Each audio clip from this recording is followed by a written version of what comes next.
So should we start the show then? I think maybe we should start the show. Maybe we've talked enough. Did we not yet? Nah, well, little to none. Yeah. We've discussed things and talked about things that aren't even Destiny, so people don't need to hear that. They just want to hear So more lovely the voices. same, basically. Yeah. No, but they want to hear about Destiny. They actually want to go to a Destiny show and hear us talking about Destiny and be passionate about Destiny. Oh, that's crazy talk. That is crazy talk. So, well, I'm gonna say let's start the crazy talk. Let's start the crazy talk. Yeah, that's what I'm talking about right now. Okay. Is information need is on the task. So I'm assuming you've rolled the intros, right? So I've done that this week. I've done it as commanded by yourself, sir, Mister. No one responds in your life. No, I said I assume you have. I'm not telling you. No, I have. Yes, sir. Yes, sir. Oh my God. Welcome to Two Titans and a Hunter, a Destiny 2 podcast. Dedicated in bringing you all the latest information, news, and opinions.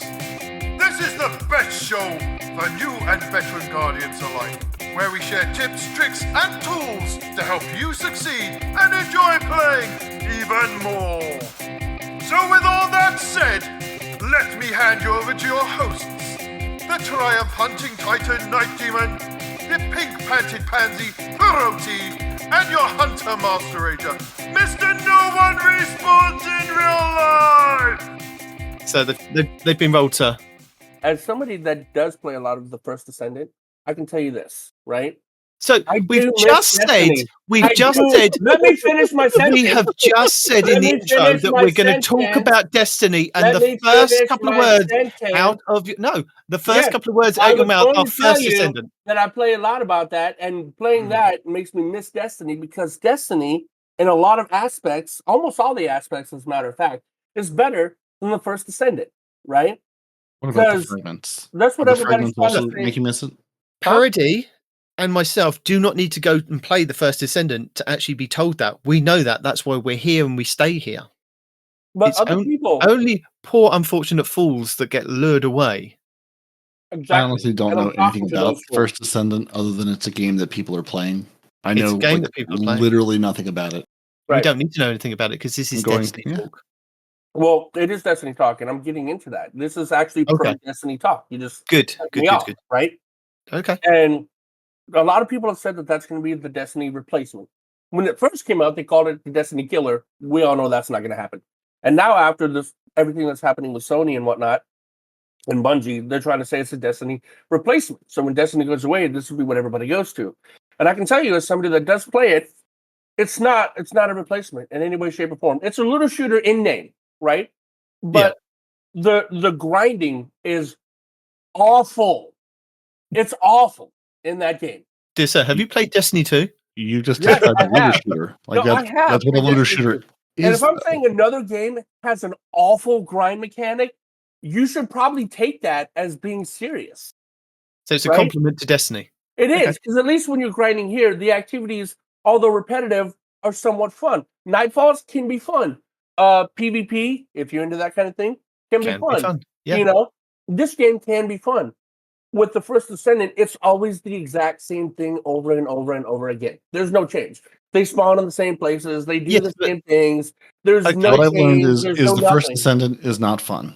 Got it. Okay, good. Yeah. So the First Descendant is not fun. And also, before anything becomes a replacement, a killer, whatever, let's see if it makes it a year first. I feel like at this point, if you're going to come for the king, you need to be a game for I'm going to say 1 to 3 years, and continue to be successful. And I'm not saying it has to be straight success. Player numbers, infinite growth forever, because that's not how the world works.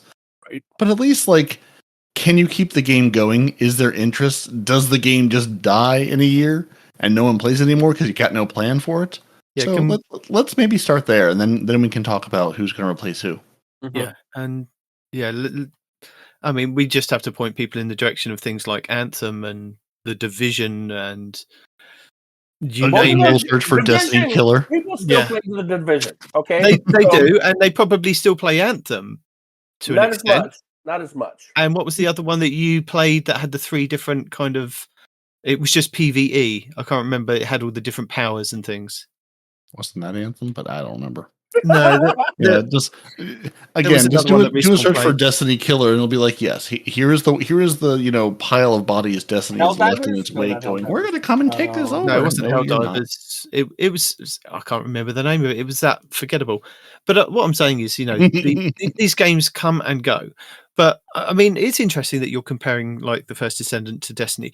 But are you comparing it to the first year of Destiny 1 or the first year of Destiny 2? Because that would give you a better comparison about the grind and how the game is actually playing. I'm not promoting First Descendant here, but I'm just saying if you take a look at it, take a step back and look at it from either Destiny 1 first year or Destiny 2 first year, and then compare it, because it sounds like it could be a game that could get better over time and incorporate various different things and do like what Destiny did and just grow and grow and grow. Okay, that being said, there's no end game in the First Descendant.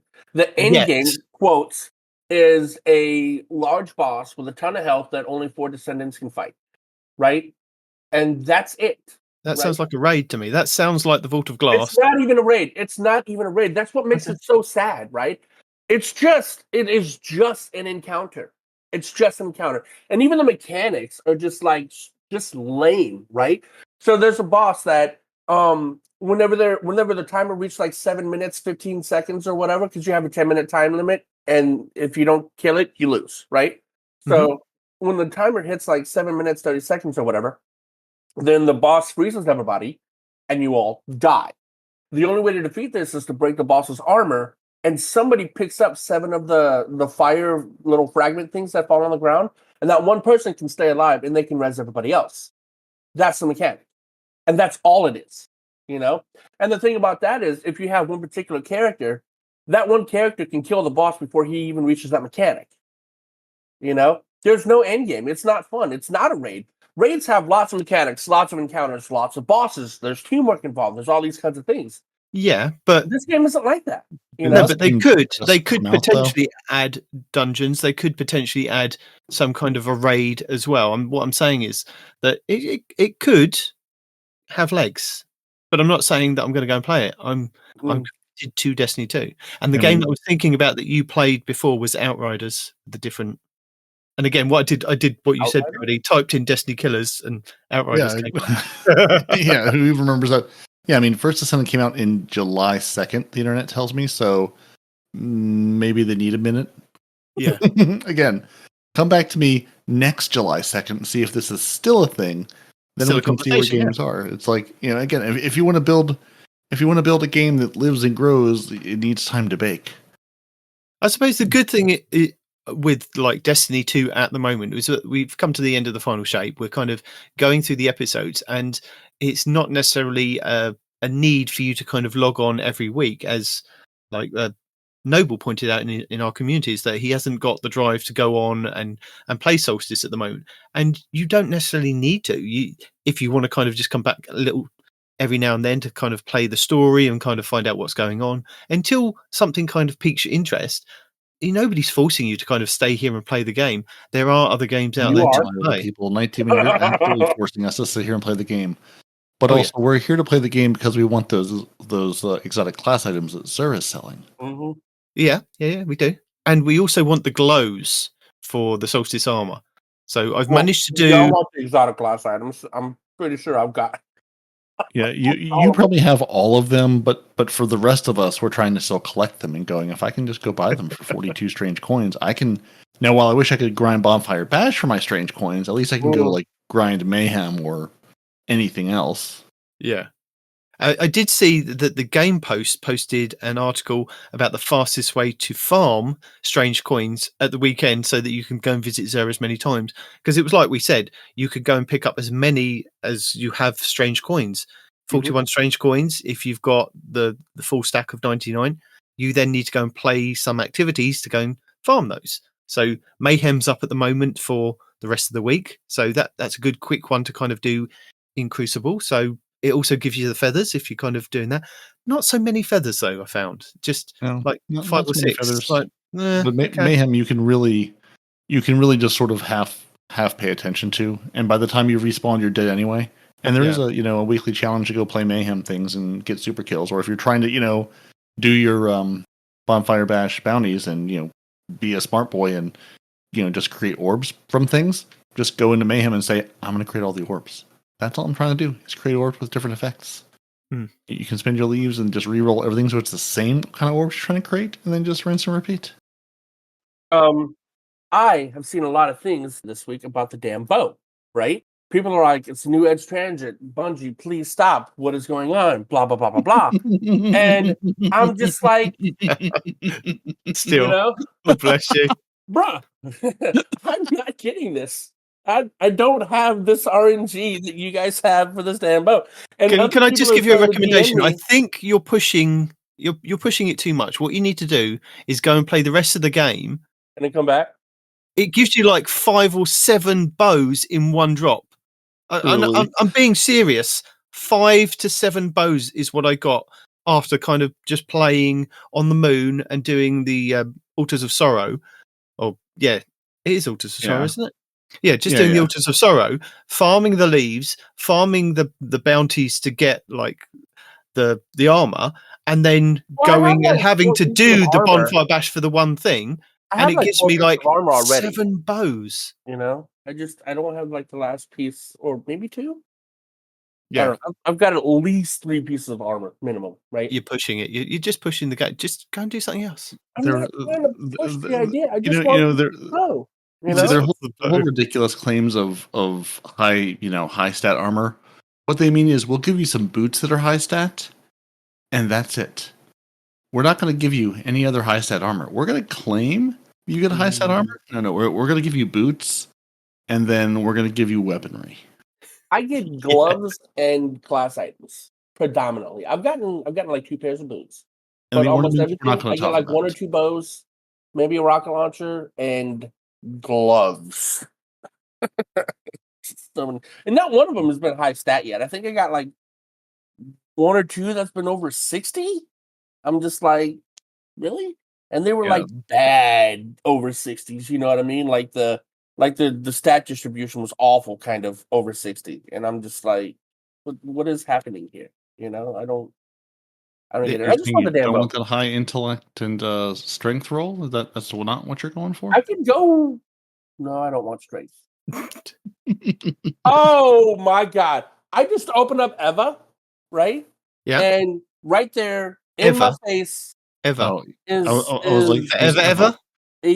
Whatever. Eva, whatever. It's same pronunciation depending on whatever. Shut up. Anyway. Wrong. Incorrect. There it is in my face. Fortunate Star, Repulsor Brace, Disruption Break. Like, just twist the knife a little bit. Why don't you? I mean, you could have this, but not you specifically. I've done nothing but I've barely played this week, so I was trying to finish off the everything basically. I know I still have a couple things to do, so I've been collecting leaves where I need to. I've done nothing but delete bows. I'm going. You can shower me with as many bows as you want, and I too am like the Fallout plays from the Respawn Report Roundup that we haven't read yet. Of just there are too many bows. I have all the bows, and I do not need them or want them. Give me some. Give me 2 bows. There's just 2 rolls I really want. Obviously the void. I would give you like 15 or 20 bows if I could, because I've got plenty. I've got that roll. I've got that same roll over and over and over again. And I know the game is just laughing and laughing and laughing. Going, you'd like this thing, wouldn't you? You'll never have it. Well, it's definitely for you. To me. What are you trying to get? Just high stat armor? Yeah, basically just going. Let's throw some high stat armor around. I don't think I really care about most of the weapons, but they're there and they exist. So I've been collecting them because that's what they're throwing at me. I've just been playing for high stat armor. Basically, is the only thing I need at this point. Well, they have the Doomfang Pauldron with a high intellect roll, because that's what you guys are looking for, right? Yeah, that's. I think that's the Loki God roll of the Doomfang Pauldron. What everybody wants. I was going to try and do go and do the point of getting your armor up to the point of being able to then have to go to the bonfire bash to kind of get the glows going. And I started on my Titan. Well, I'd already done my Warlock in the last couple of weeks, finished my Titan, and then I completely forgot what I was going to do was transfer over to the Hunter, play the Hunter and get him up to the point of glows, and then see if I did it on one character, it it worked for all the characters, because that's what it used to be able to do. You used to be able to kind of just play as long as you kind of got the bounties. Individual glows, brother. No, but it used to be that you could get your armor up to a certain point. As long as you got it up to a certain point on all 3 characters to the same point, you could then finish off the last bit of the kind of the glows or whatever on one character, and it would give you for 3. And I forgot to do that, so I'm now kind of at the stage I'm just finishing off my hunter now. So, but if you bought it, you get the glows, right? Yeah. No, but but that's the colored glows. I want the white glow as well. I want all the glows. I'm not just settling for the ones that I've bought. Why would you want a white glow? That's racist. Why not? But the color available to him now. Have you put on your full set of armor with your glows and gone and done a master, grandmaster, raid, dungeon, or win rounds and trials to finish off the Flamekeeper title thing for this season? But that's what I was waiting to grab you 2 for. For what? Trials? I got all of that done, and it was like, now go do one of these in-game activities. And I'm going, but I've done so many other things. Yeah, no. Trials is winning rounds of trials is simply not going to happen. No. We could win. What happened last week? We could get through a master. We could get through a master nightfall, no problem. Absolutely, yeah. I think we should go that route. Okay. It's also Shire's Wrath this week, and who wants a Shire's Wrath? You either have one or you don't. Machine gun that everybody does want. Yeah, but it's also some machine gun. Who cares about it? I mean, I don't, but apparently it is a very good gun in PvP, which again, I don't play. And the funny thing was that I was watching as they say, stay tuned to our socials for kind of the updated information, because let's face it, we don't get all the information in the TWAB. We now kind of get some stuff on Twitter from the Destiny 2 teams or the actual Destiny 2 account. And this week they put out that Trials is back, the map, and last week's weapon. And I was like, I'm sure we got that last week. And it took them a good hour to realize they put the wrong weapon on there. And then they just deleted it and put the Shura's Wrath on there. So I was like, yeah, I was very curious because like there were so many I think the automated bots were I don't know if they're automated or just people who, like you do, keep track and do the list going, it's Shura's Wrath, and them going, it's Aisha's Aisha's the pulse rifle. The pulse rifle. Yeah, Aisha's Karen. And I'm going, are you really running the same weapon twice in a row? Or did someone forget to change it this week? Now, what kind of submachine gun is the Wrath? Is that like a solar? Can you get the Void? Oh. It sounds like you haven't got one, so it sounds like we need to take you into trials. Why do you want to do this to us? We're not doing it to us, and we're doing it to you. Yeah, and we're going to wear really terrible armor too, because while I have a full set, it's mostly garbage. So I mean, we're going to go in, we're going to have a full set of terrible armor. I'm pretty sure the map is equally stupid. So I mean, I'm just here to suffer either way. I'm just here to earn my currency so I can go buy my class items and just have Saint 14 remember I exist. Look, Respawn. Shura's Wrath isn't just a PvP weapon; it is a PvE weapon as well. Because you can. Why would I want it? I'm going to sell it to you on 4 words. Okay. Okay. Listen to this. I'm listening. Repulsor brace. Yeah. Destabilizing rounds. Right, but it's a submachine gun. But I've sold it to you already. That's it. I mean, since you can't have the bow, though, like, well, we can at least give you the same thing in a submachine gun. No, I don't have the freaking bow. So since you personally are not allowed to have the bow, we're going to get you a submachine gun version, so you can still feel special, at least a little bit special. I have the submachine gun version in the form of the reprised weapon that came back. What the hell was that called? No, you obviously don't. The Vice submachine gun that was son of a biscuit. Damn it. The Viced? Are you sure it's Viced? I don't think it's Viced. No, I don't even know. We know what it is. We're just kind of taunting you here. It's not. Yes, Viced. You absolutely are, man. Yeah. I'm gonna look at that. I'm gonna die. Refunnel way. Recluse. Yes. Yes, that. I've got a Recluse that does that, and the Recluse, as far as I'm aware, has better stats than the Wrath does. Does it? Are you sure about this? Do you have a Wrath to compare it with? No. Yeah. No, exactly. So the Recluse is a 900 RPM, and the Shura's Wrath is a 600 RPM. Okay, so shoots lower, hits harder? Question mark. The Recluse its impact is 15, roughly, depending on what kind of, and the Shara's Wrath is 25. The Recluse is a lightweight frame, whereas the Shara's Wrath is a precision frame. Okay. Totally different weapons. And why does this matter? I mean, is it going to be better for me in PvP? It could be, yeah. It could be. Look, I like the roll, but what are the odds of me getting that roll? We're going to have to go and find out, aren't we? Oh, God damn it. Well, I mean, based on what we learned last week, pretty good, because they're just going to throw pile of loot towards us. Like, they're just going to continue to throw things at us, win, lose, or draw. Yeah. To be sure, we did get a lot of those. I mean, that was nice. I will agree to that. That was nice. I mean, So, they weren't good rolls, but like there were many of them. So for context for the listeners is that after the show last week, we all decided to be a bit crazy and go into trials and see how this kind of 3-team thing would work if we were all in the same fire team, pick up the Passage of Persistence to see if we could get 7 wins because the losses didn't count. They counted to us because I think we only got 1 win for the whole. We did just get 1. Yes, 2 to 3 hours. I mean, we knew that this was going to be the case. Is that we'd have to put in more effort than 2 to 3 hours. Put in a weekend. We would have to kind of put in the full weekend to kind of get the 7 wins to get an adept weapon. But other people may be able to kind of get it a lot quicker. I could see how kind of teaming up with like streamers and things, if the streamer says they'll carry you, picking up a Passage of Persistence would help a lot of people just get their adept without even going to the lighthouse. So it's a good thing for that, but it is what we said it was going to be, or what I said it was going to be, is like you feel like you're just getting beaten over the head each round by very good people. And I'm not sure whether it was just because we were kind of in the PC lobby, because Respawn and I were both playing on PC and we dragged Peroty in from the Xbox, but it didn't matter. It wouldn't have mattered. I don't think it did. For trials, although we did learn the population is apparently so low, we played the exact same team. We were a 3-stack, so we were going up against 3 stacks. Makes sense. But we played the exact same team twice in a row. And they did stomp the Jiminy Christmas out of us. Yeah. And we're going Bungie. Are there really so few people playing on a Saturday afternoon?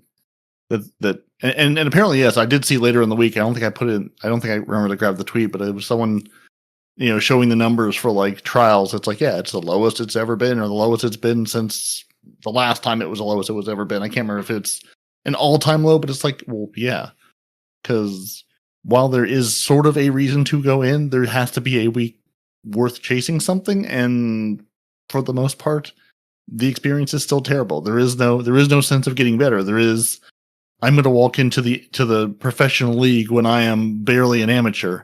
Let's see how this goes. It doesn't go well, which, as you'd expect. Yeah, I don't know whether they should revisit it and go back for the kind of the cutoff with the days and things. And I know that they had issues with that because of like the skill issue with people, like the streamers and things were kind of them being shut into their kind of own little circle of, they had to then play those people that had then only gone flawless, and it kind of left other people in a different ring that were able to kind of possibly go flawless. I mean, I took full advantage of that when it was up, and was able to go flawless with doing the solo queue at the time. And I felt that was more inviting for players, even if you are in a 3-stack, going in later on in the week would give you a little bit more kind of, not an advantage, but a bit more kind of going up against other people that are also trying their luck similar to your skill level. But I don't know what they could kind of do to kind of help with the various different skill levels, because if you do team up, it's very hard. Say if Respawn was kind of our PvP god and he was kind of taking us into trials, it would be very hard to kind of match up Peroty and I as the noobs and Respawn as the god against other people. So I do see the kind of issues that they have with that. Well, the part is, y'all were supposed to carry me. Y'all do play PvP. And in a lot of rounds, I was getting more kills. And I'm like, y'all should be carrying me. Yeah. When Peroty turned on his Hulk mode, For that one single round, yes. It worked out great. It did work out great. But But we did get a lot of the Aisha's Care, the pulse rifle, which was quite nice. The Strand, can't remember. Aggressive burst. Heavy burst pulse Heavy burst. rifle. Sorry. Yep. Yes. And we did get some juicy rolls. I got a really nice one that had, which one have I kind of, I've made it in like enhanceable. So I've got a kill clip and Zen moment with ricochet rounds and polygonal rifling that I think it had stability on there. So I've got 69 stability and 85 range. And I'm just making it better by just playing with it. But yeah, things like Gunshot Straits and Desperado. Go on. I kept one for PvP, right? Because we were playing PvP at the time. Yeah. I had one with 90 range, 75 recoil direction, 44 stability. But I had To the Pain and Head Seeker. Whenever it did work, it worked well. But I didn't really get it to work that well. I also had Keep Away Kill Clip because I was trying to be a scared little biscuit. And that also didn't work for me. But I'm sure these weapons in other people's hands would be amazing. Yeah. You know? But yeah, no, they do have really good rolls, and they have a slice hatchling. Didn't they have a slice hatchling that would have been really good for PvE? I did not get one of those, unfortunately. But yeah, so they do have some nice stuff. Also, I just did a bonfire bash. I got 5 pairs of gloves, no bows. I told you, have you attuned this yet? I don't think you've attuned it properly. What do you mean attuned? I'm really curious just to know, like what sort of alternate dimension bonfire bash you're playing in, because like your loot pool is just so different from anybody else's. Like I just wonder, like, in where has it put you? Like are you on some sort of like server that Destiny forgot about, where like it works and runs the game, but it was some like test dev server that they just never like turned off or something? Last year's servers, that's what it is. So Luckily, there's no bows available. It sure feels like it, because I just looked in my inventory. I have one bow not my inventory, my postmaster. I have one bow in the postmaster, and it is the repulsor brace destabilizing rounds. I don't have the mod for faster draw, which is kind of sad a little bit. But I do have flexible string, which brings my draw time down to 540. So, destabilizing rounds, repulsor brace with the 540 draw time and a target acquisition masterwork. I think I'm okay with that. Yeah. Yeah. Well, I mean, it sounds like you're going to have to be, because I don't think that's really your choice to make anymore. That's the one bow you're apparently allowed to have. Yes. I promise I will not get another roll of destabilizing repulsor this whole time. I think I deleted 8 or 9 of them with. And now that I've said that, I realize now Nitedemon, I have no defense against him, because he's like, oh, look, you have the bow. Now you need the submachine gun. And I don't quite know how I'm going to build a defense against that yet. Give me time. Okay. Well, while we wait for you to build your defense, should we talk about this week in Destiny? Yes. For the 22nd. We doing the TWID this week instead of the patch notes like usual? Y'all are really messing with me lately with the order that y'all do things. I'm really not sure what you mean by usual. Because you almost always, like, almost every single week, y'all are starting to read off the Destiny update patches, right? And I'm in the TWID looking, where the hell are you reading this from? Where are y'all at? Okay. And y'all like, oh, we're in the yes, update. sir. I'm sorry that you're in charge this week. Let's go to the Destiny 2 update 8.0.5.2. Y'all are screwing with me, man. So Crucible. I'm trying to get Trials of Osiris, they've updated the special Trials of Osiris, they've updated the special ammo rule for Trials. Players will no longer spawn with 1 kill's worth of special ammo at the beginning of the round. A second set of special ammo crates will now spawn at 2 fixed neutral locations 10 seconds before the Dominion Zone. Yeah, it's Dominion Zone. Yeah. The Dominion Zone becomes active. Each crate will still grant a single kill's worth of ammo. Gameplay and investment. Osmiomancy gloves and Spirit of Osmiomancy fixed an issue where the cold snap grenades were not consistently granting energy back when used against champions.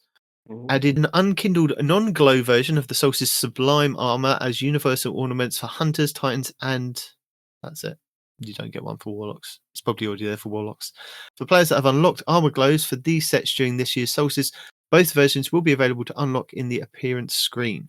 If a player has not unlocked the glows, they will not be available to view the unkindled version ornaments. Note they've identified a last-minute issue where the unkindled ornaments are not appearing on Warlocks. Additionally, these ornament selections do not currently have text strings. They plan to fix this in a future update.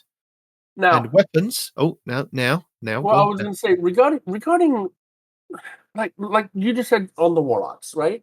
Yeah. What is going on with Warlocks the last 2 seasons? Like, all right, jokes They've aside, laid off the people responsible for legitimately, Warlock work. They must have. Like, honestly speaking, they must have, because there's so many issues with Warlocks the past 2 episodes, right? Yeah. Whatever the hell they are. No, the episode, Warlocks are but the axe. just straight pooped on as far as all the bugs that are affecting them specifically. And I know we on the show always mess with Warlocks because I'm a hunter, they're Titans, so we can mutually poop on Warlocks ourselves, We right? don't. No, we don't mutually do anything. We all mess with Warlocks. No, we don't. We play Yes, we with do. Warlocks. Bungie messes with Warlocks. Yeah. Like, honestly, part of me is going, there's got to be something about the Warlock character that's just like, that's different. Like the issue with the Graviton Lance this week, where it got its firing rate tuned because it was like a specific like one-off exotic. Like, I'm like, there's gotta be something in the Warlock class like that's different from the Titans and the Hunters, where like if they tune a thing, it's like, oh, but that didn't apply to the Warlocks because apply variable to character class. Well, this is character class _ special Warlock boy or something.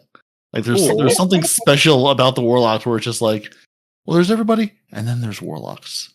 Or did the person what that is that tunes the Warlocks get let go, and they pushed a button before they left, knowing that they would create mayhem?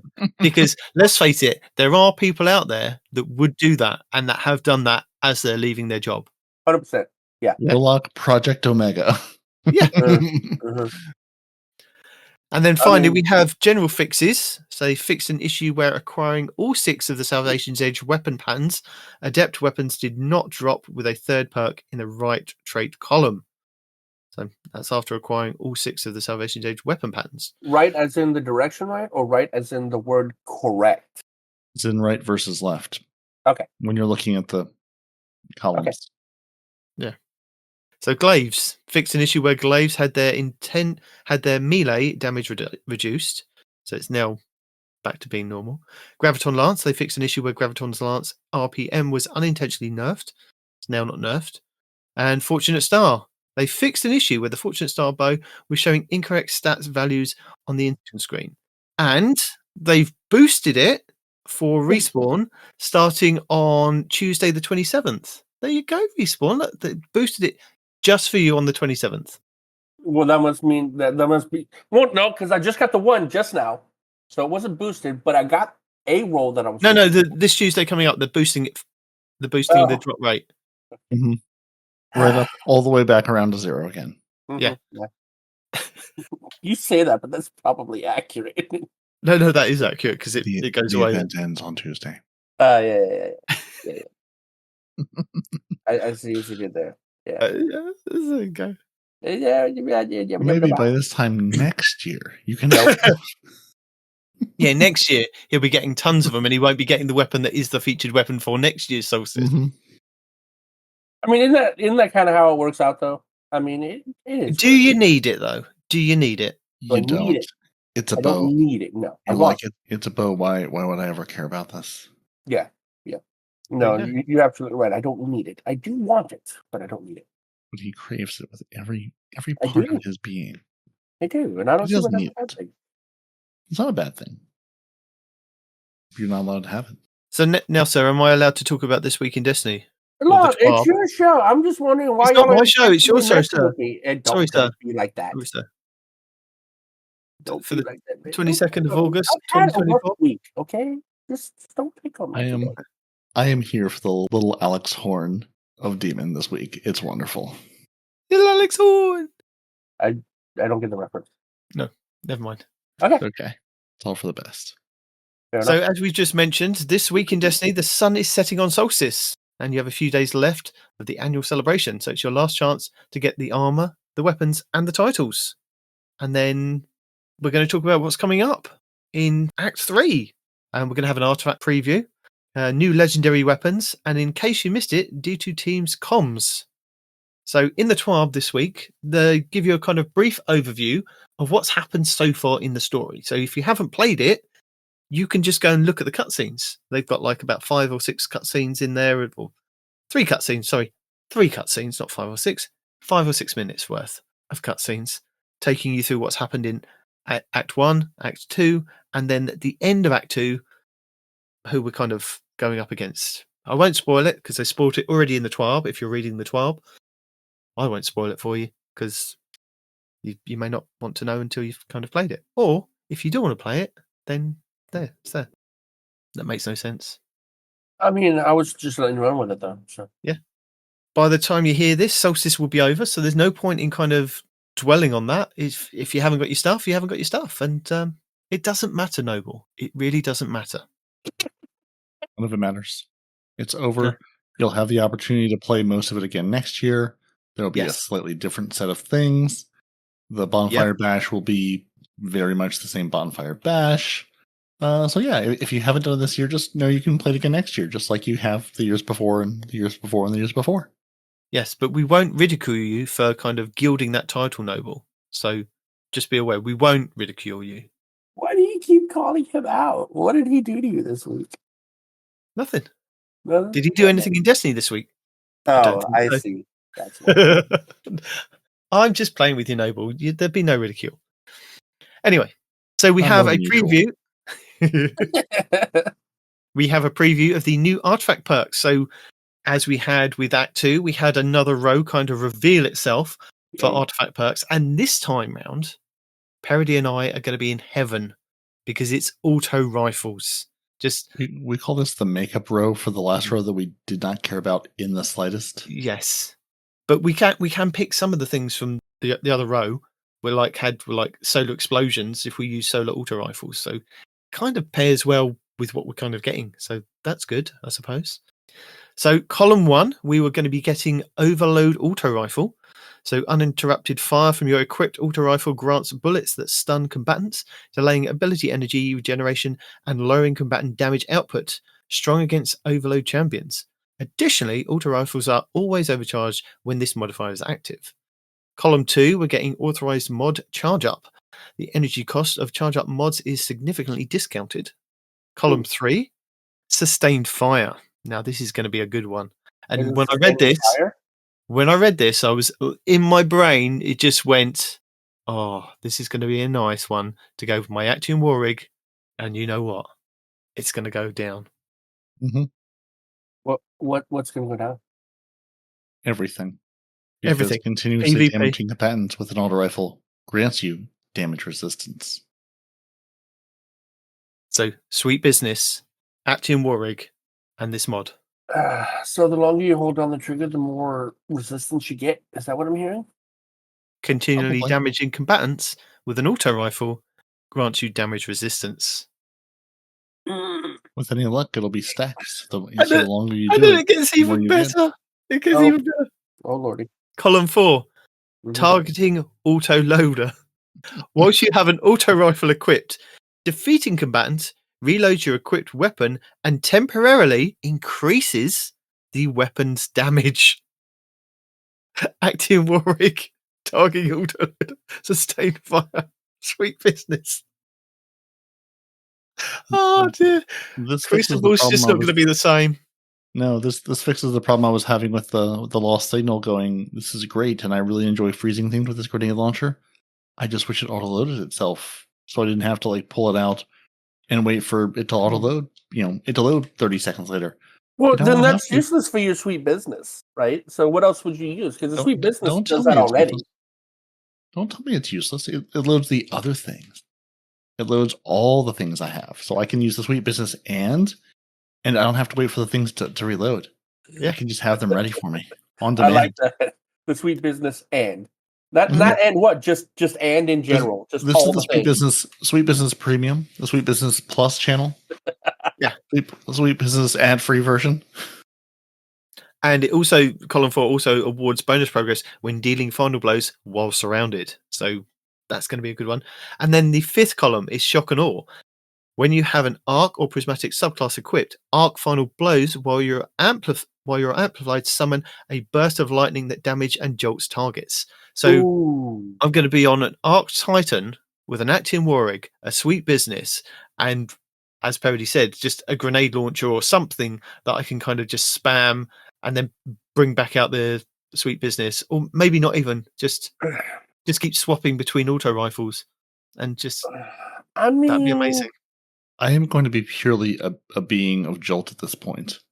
Between the Spirit of Severance and Spirit of Contact, Titan Mark I'm wearing, and becoming Amplified constantly, and just jolting everything with all of my arc weapons. Oh, that's a beautiful thing. I mean, there's so many. What arc auto rifle are you going to use?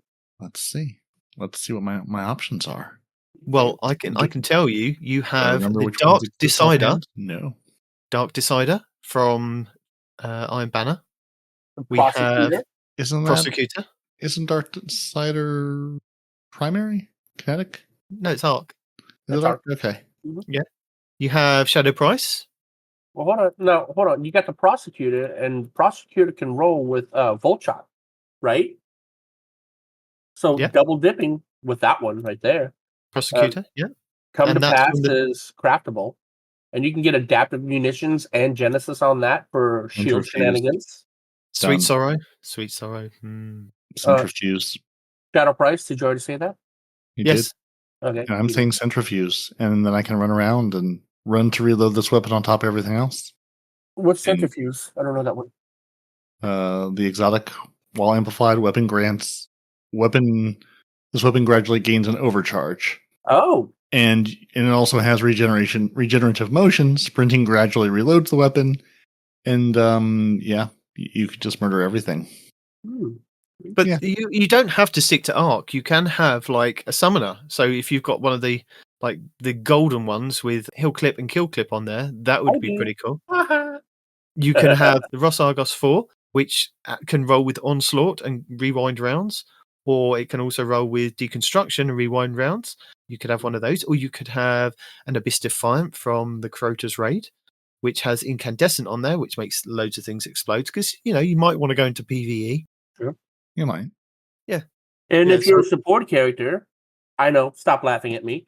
You can get the No Hesitation with Circle of Life in Physic, right? So you're doing all the healing, and whenever you heal, you get extra damage, right? You got auto loading. I just rolled my tongue. You get auto loading, you get damage resistance, you get healing, you get extra damage when you proc physics. I mean, that's an option. Yeah. Mm-hmm. But you've also got like the exotic ones. So you've got the Kvolstov, you've got the Quicksilver Storm, Ooh, that's you gonna have be nasty. Sweet Business. So yeah, you've got some other ones that I've probably deleted as well. There's I think Cerberus +1 as well. That's in my collection. Rufus's Fury. Actually, think about that. Rufus's Fury is what, 720? Rifle, I think? And one I haven't got yet is the Ideon Allies exotic brother. What? Necrochasm. Oh! Ooh, Necrochasm. Yeah. Oh, hold up. Wait a minute. I think you might be cooking. I am cooking. I'm So, cooking. Bungie, I would like to apologize for any harsh words I may have said when you gave us a bunch of sniper rifle things, and I said I can't care less about any of these. I'd like to apologize and retract any harmful statements I said. Oh, good. And just say thank you, because this is lovely. This will do nicely. Exactly. And for those that don't quite know what the Necrochasm is or does, right? Let me explain that to you why that is actually pretty good. The Necrochasm is an exotic, right? And it's a rated exotic, so you got to go through the work to get it, right? But it does come with Desperation, reloading after a precision final blow or a final blow with a Cursed Thrall explosion increases your rate of fire and improves stability and aim assist, right? Mm-hmm. But its exotic perk is Curse Bringer. Precision final blows with this weapon trigger a Cursed Thrall explosion, so basically Firefly, right? And increase reload speed for a short time. Final blows with Cursed thrall explosions refill your magazine, and if you have the catalyst, Yep. hitting 3 separate targets increases damage, range, handling, and aim assist for a moderate duration. So that sounds ridiculous in PvE. I don't know how good this is in PvP. It's a pretty stable gun, right? But I don't know how well it does in PvP. But it potentially sounds like it'll be good in PvP as well.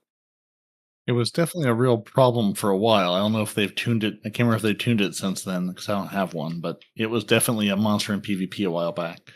It still is, I think. It just you can still use it in PvP. So And now when you fire this thing with its 50-round magazine, by the way, you're going to get damage resistance on top. Does that damage resistance work in PvP? They don't say, do they? I'm hoping that it works. I would assume so. If it doesn't Yeah. tell me it doesn't, I would assume it does. Okay. We'll have to find out. We will won't indeed. find out.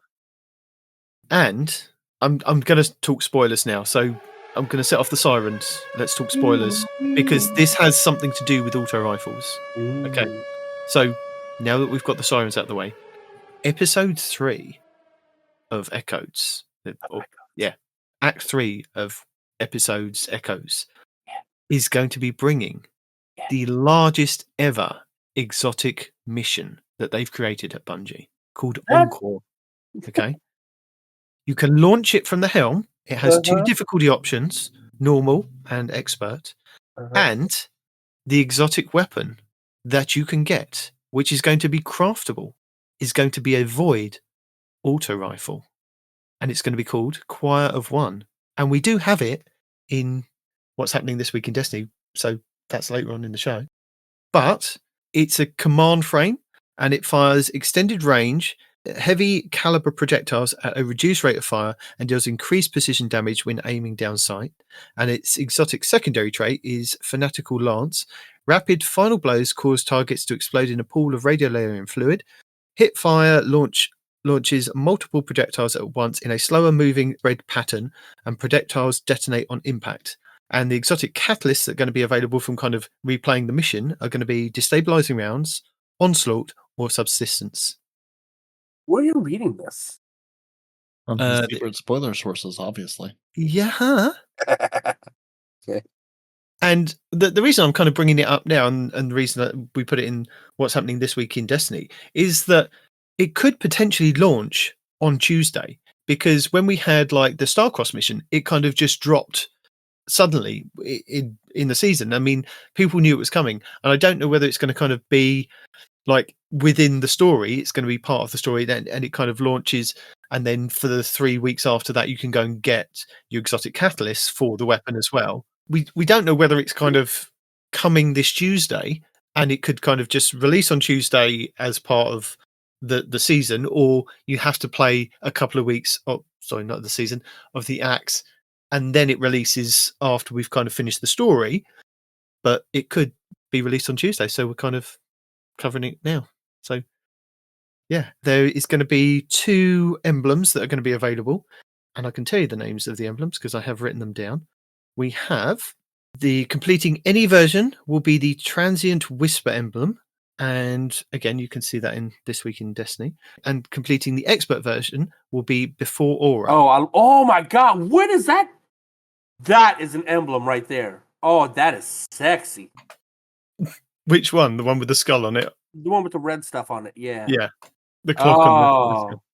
That is nice. How did we get that? That's the Transient Whisper. That's just completing the exotic mission. And then the other one it looks like the conductor. The top of the conductor, and that's for doing the expert version. Oh my goodness, I need this in my life. It's never going to replace my Cade one, but that I need this. I gotta have it. Yeah, it's never going to replace my blue screen of death one either, but it can also be something I have. So yeah, we're getting an exotic auto rifle with the mission that I'm saying I'm probably I'm throwing it out there that I'm saying that it's going to be as Act 3 kind of drops, only because we've got other leaks that have kind of come out with the Destiny's 10th anniversary that is literally right around the corner. So if you think about it, if they do the exotic mission as Act 3 kind of drops, and then for the next couple of weeks we're doing that, that would then, the story kind of would end, and you'd kind of then get the next like event that we kind of be doing, which is the 10th anniversary stuff, which is it. Again, spoilers for anybody that doesn't want to know. We have to get started by finding gifts hidden within the Pale Heart. You can explore the Pale Heart and begin your hunt for hidden chests and armor pieces. Show off your new armor and steps through history to complete limited time triumph and officially become legend by unlocking the new legend triumph. And the legend seal requirements are, again, more spoilers. So we will put kind of timestamps in if you want to kind of ignore any of this. Collect all of Cade 6's stashes. So he's got more stashes. He came back and he stashed more stuff. Reach Guardian rank 8 or higher. Complete ritual activities with the Veteran Legend set equipped. Complete timeline reflections. Decrypt engrams at Rahul. And defeat enemies and loot engrams in the Skywatch with the Veteran's Legend set equipped. And claim the anniversary armor ornament from the Special Deliveries Terminal. So that was all thanks to Bungie Leaks over on Twitter. Okay, this is nice. I have Void Rounds, I have Overshield, I have Devour, and I have Invis because I'm using this bow. This is kind of nutty. It's just kind of nutty. Sorry. No, that's fine. Playing with my new toy. Any thoughts on the spoilers? What was that? I can tell you my thoughts are you're not going to find that in First Ascendant. No, the First Ascendant weapons are definitely not as good as this. I promise. Well, they do have one pulse rifle. No, they didn't. That when you hold on. Now listen here, Destiny. They have a pulse rifle that when you use it, it brings meteors down on a target. It's only a 20% chance, and it only brings down 6 at a time. But the visuals are pretty cool, and that's really the only thing I think that Destiny could probably use. Just a meteorite pulse rifle. More meteors. Yeah. You're not wrong. Yeah, because more death. I'm thinking that the 10th anniversary will launch on the 10th of September because that is the closest Tuesday to the 10 years because it launched on the 9th of September 2014, Destiny like in its 10-year journey. So I reckon the exotic mission will either launch this Tuesday with Act 3 or they'll wait for September 10th and launch it then with the 10th anniversary stuff. So we could be waiting a couple of weeks, or it could just be whenever they decide they want to release it. And that's it. So yeah, I'm excited for it. I mean, I love an auto rifle. Give me an auto rifle with auto rifle new auto rifle perks to go with it, and the new frame of weaponry. I'm in. There you go. Yeah, I'm definitely feeling like the. Are you feeling it now, Mr. Krabs? Sorry, I had to go. Now I'm curious about the biggest mission we've done. Is it the longest mission you've done? Are there checkpoints? That's what I'm hearing. Please let there be checkpoints. Because while I'm excited about the reward, I'm never excited to do the exotic missions. Like I do them, and I do them multiple times, and I enjoyed them well enough. But I don't know, they're just not really the thing I look forward to. And what scares me is some exotic missions are tied to raids. So if they're saying it's the biggest one ever, no, it's standalone. It's its own standalone thing. Yeah. This isn't gonna be a raid thing, but yeah, just how big? How big is big? Yeah, that's all I want to know. That's what is it dungeon big, or is it is it dungeon big kind of thing? And what we've learned from the exotic missions is, if you can try and do it within the first week or two, because that's when the glitches and the cheeses are easily kind of accessible, if there is, because there definitely was with the Starcross mission there, and there hopefully will be with this one. Hopefully. What am I saying? Hopefully. Of course I'm saying hopefully, because we want to easily get it with all the kind of exotic catalysts. Easier than what Bungie intended. Yeah, play the first week and you get all the glitches that benefit you and all the glitches that harm you all at once. But it's usually a net neutral. Is there any other auto rifle in the game that has an impact of 33 or anywhere in the 30s? Because they're usually, 12, 15, something like that? Now he's asking questions. No, I was Let's just see. curious. It 'cause is auto rifle. And then I also do impact. Yes, Lethal Abundance. Lethal Abundance. Come to Pass. The Abyss Defiant. Yeah, I was just saying there's gotta be a Logbox bunch. C. Okay. The Well, when you say the high high impacts. hard hitting, high impact, hard hitting thing, right? Yes. I was like, how hard is that? Because I saw 33, and I'm like, for a 25 round magazine, and I know you do extra damage when you sight in and you get precision hits, right? Fair enough. Mhm. But like, how hard is that, right? So if the base is 33, are we talking like 60? Are we talking 50? How much is the bonus out of it? I don't know. I don't know. I'm looking forward to it though. And that comes out. Possibly Some comes point. out this Tuesday. Yeah. Possibly. Yeah. So yeah. Spoilers over and done with. Let's talk about the Act 3 arsenal. So the additions en route. So Echoes has brought several powerful new weapons that have become mainstays in many loadouts. Act 1 brought 9 new seasonal weapons, including Breachlight, Lost Signal, and Time-Worn Wayfarer. In Act 2, they added 3 new weapons, Aberrant Action, Corrasion, and Perfect Paradox. And now, in Act 3, we have 3 more weapons. So the Speleologist, which is a machine gun. This is a rapid fire and solar. Yep. And what's crazy? It comes. Jesus. One of the rolls are heel clip incandescent on a machine gun. Can you imagine reloading after every kill? Yeah, and it also has the origin trait of that Radiolarian transposer. So rapid final blows cause targets to explode in a pool of Radiolarian fluid. It has Strategist, Adagio, One for All, Target Lock, Surrounded, Incandescent, and Killing Tally, with Hill Clip, Enlightened Action, Stats for All, Deconstruction, Firmly Planted, Slideways, Envious Assassin, and Deconstruction again. Well, I don't know why it says Deconstruction again, but maybe that's because after you craft it. But yeah. Double deconstruction. You can double deconstruct it, then deconstruct it another time. Yeah. I'm going to break you down and build you back up again. So, would you go with Incandescent or would you go with Killing Tally? Incandescent, because I just laugh at incandescence. It makes me very happy just setting everything on fire. Yeah, I think I agree. Incandescent's very nice.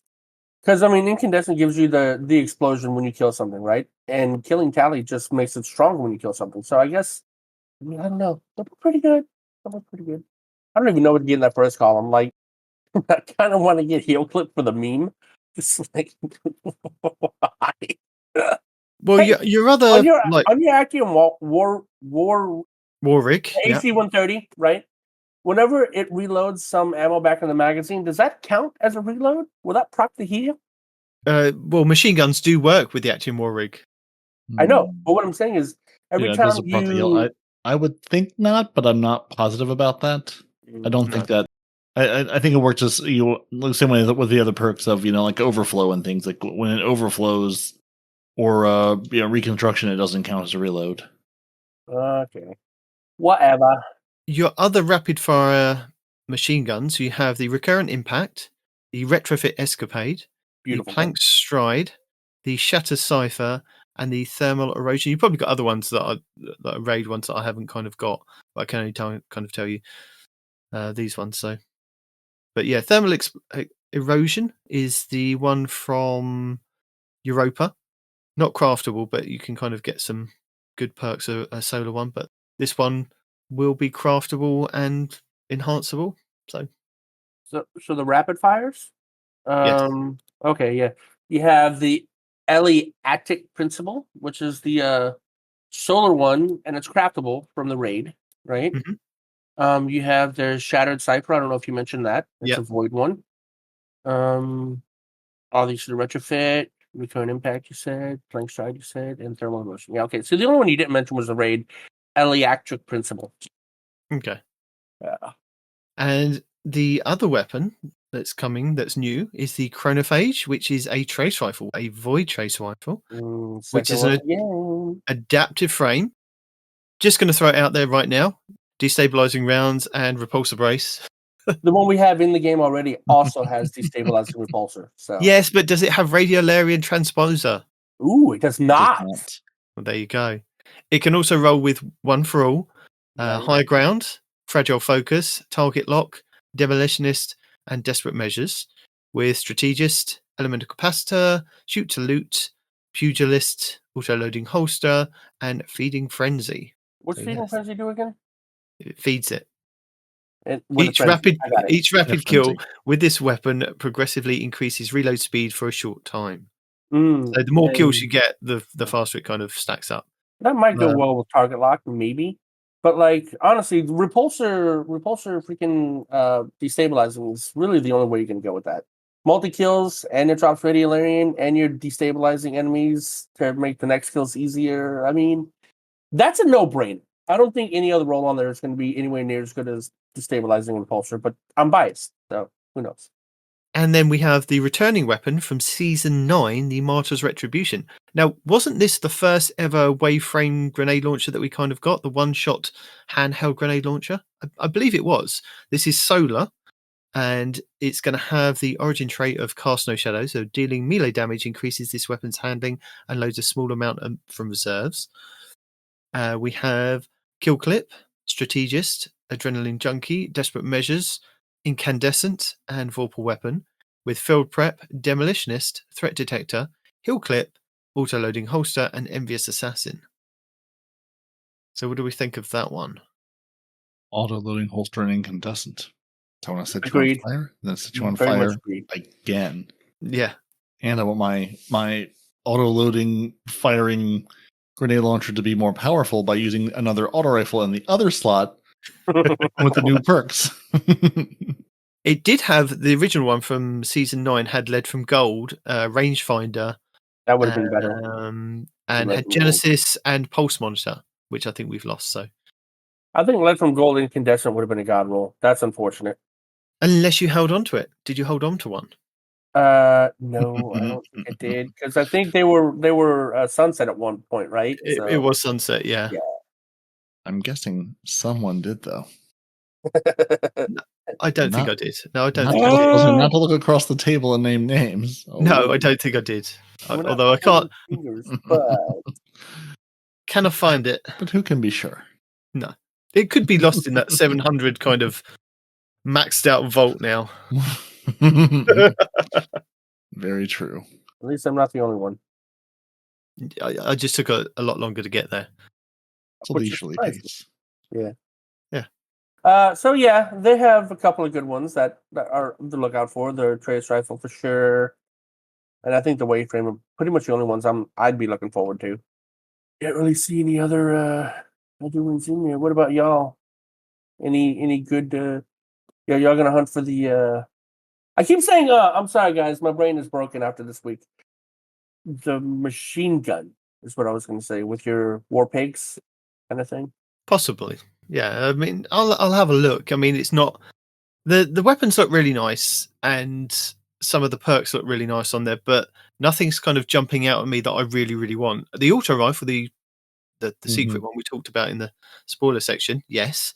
Martyr's Retribution, maybe with like incandescent on there, does look kind of tasty. So Yeah, the machine gun isn't as exciting because I have other machine guns and those have like reconstruction on them, and I can just pour damage on without thinking about it. Yeah, but this is a solar with killing tally, right? Is there Yeah. another solar with killing tally? There's definitely not another rapid frame solar with killing tally. So I don't think so. yeah, so that with your war pig would go really good, I think. So yeah, killing tally kills increases weapons damage until it is stowed or reloaded.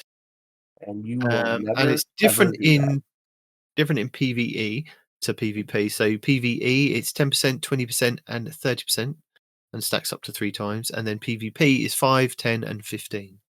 Yeah, because I've got an unwavering duty machine gun with killing tally subsistence on it, and then I've got an avalanche from a million years ago with incandescent auto-loading holster on it, which is great fun.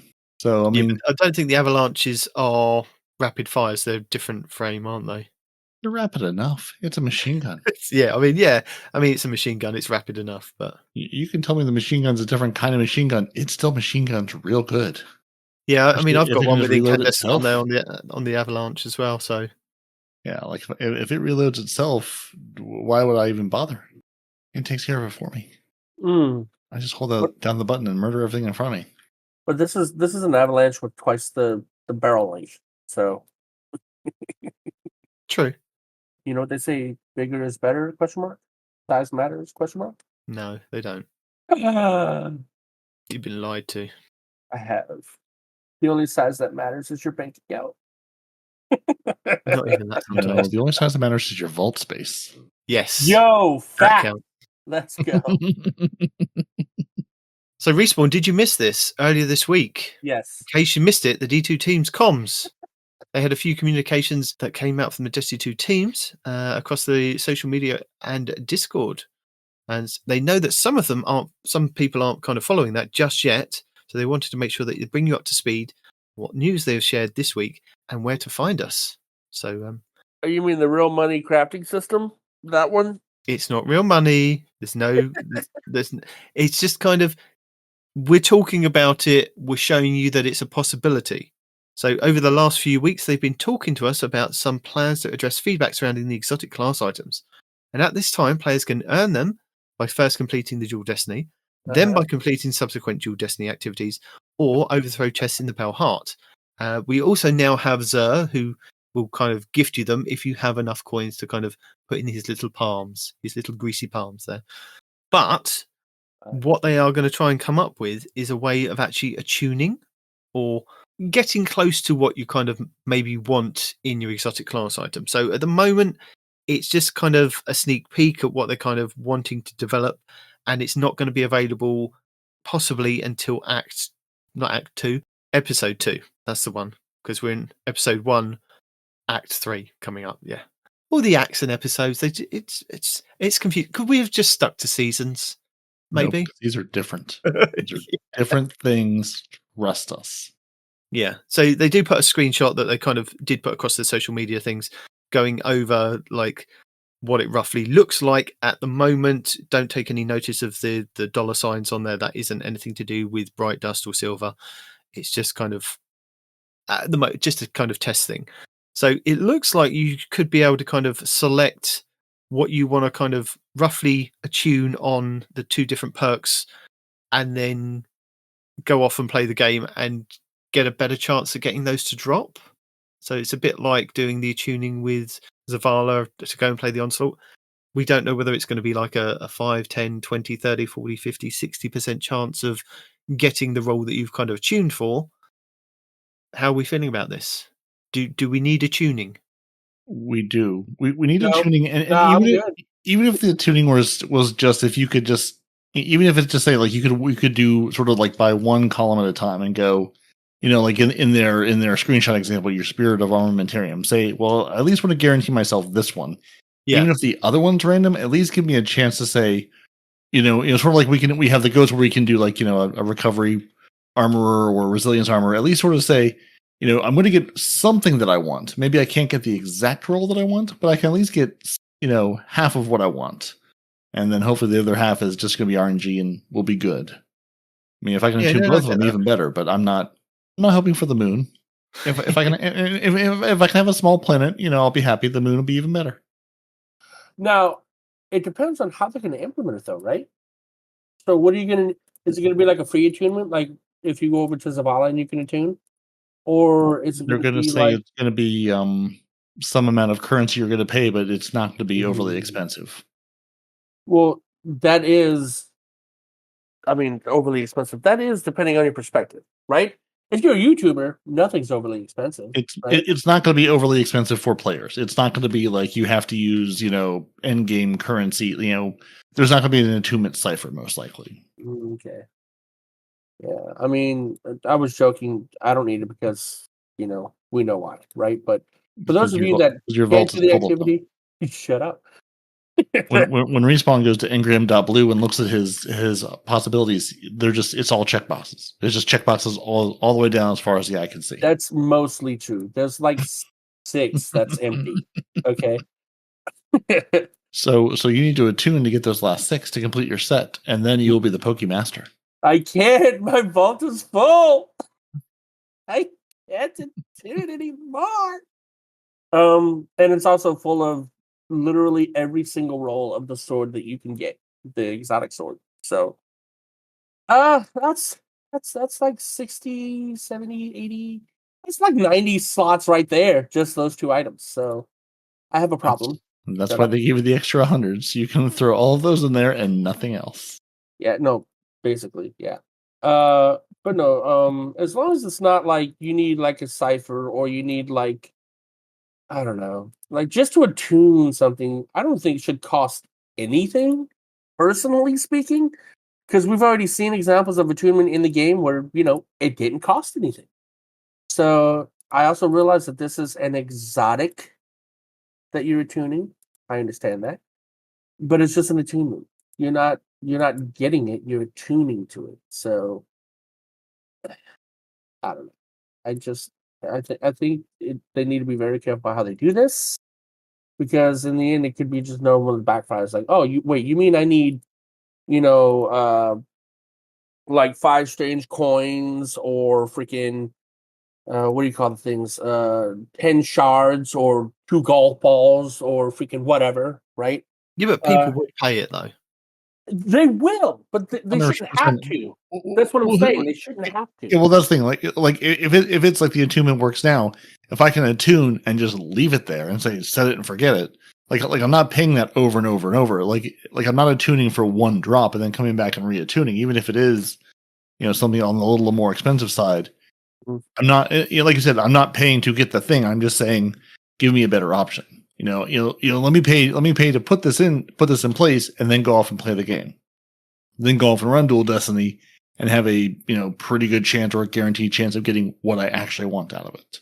Especially with your first run a week per character, you get double drops. So, what do you think, Steven? What are your thoughts on it?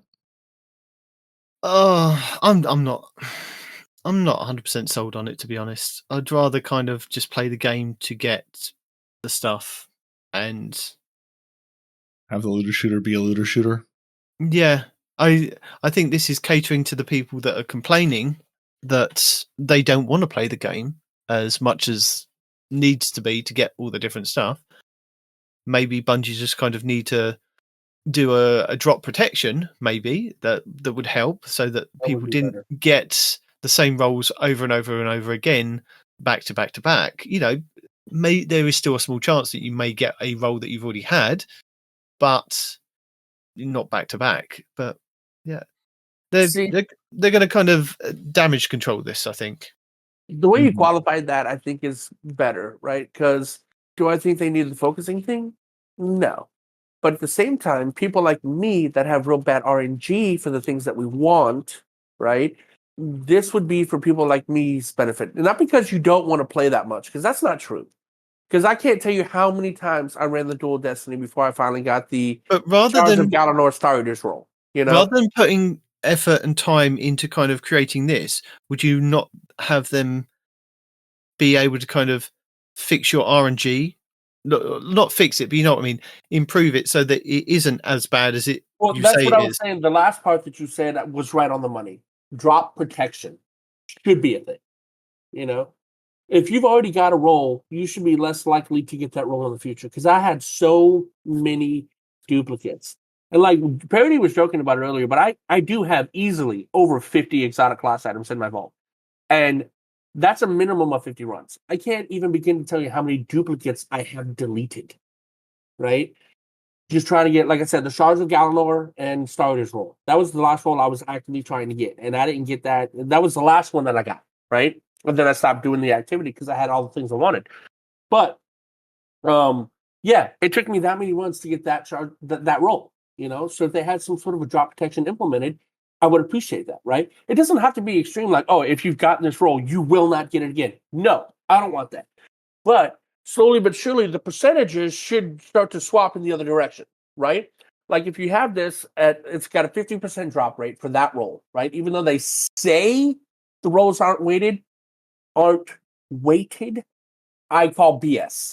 Because the number of times you get the exact same role, they have to be weighted differently. You can't tell me they're not, And but like as you get that role, let's say it's a 50% drop chance. Well, now it goes down to like a 40% or 35% or 30%, all the way down to maybe just like a 5%.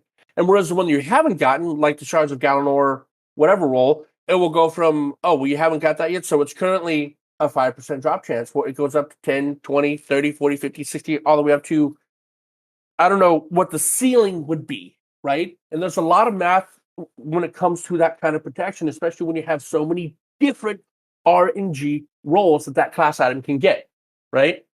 And I understand the programming aspect, the programming side of that, but the time it would take them to implement that, like what Nitedemon suggested, would have probably been a similar amount of time than doing this whole focusing system. Or not focusing. What's it called? Attunement system, right? So same amount of time, different project. I think Nitedemon hit it on the head when it came to the whole drop protection.